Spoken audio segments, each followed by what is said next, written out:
জীবনে না পাওয়ার কষ্ট কেমন করে হালকা করতে পারি, কেমন করে এটাকে ছোট করতে পারি, কষ্টের লেভেলটা কেমন করে কমাতে পারি, এটা জানার দরকার আছে না নাই? মানুষের জীবনের সবচেয়ে বড় তিতা সত্য কথা হচ্ছে যে মানুষ এটা খুব সহজে পেয়ে যায়, এটার মূল্যায়ন সে করতে চায় না। আর যেটা যেটা সে পায় নাই, যোগ্য ছিল না তার, তবুও সে এটার প্রতি মায়া কমাতে পারে না।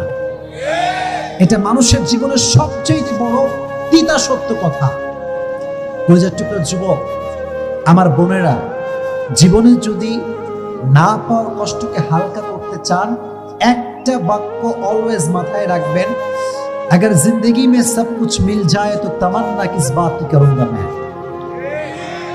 জীবনে যদি সব কিছুই পেয়ে যাই, তাহলে আশা বলতে তো কিছু থাকবে না। জীবনে বাঁচতে হলে একটা আশার দরকার।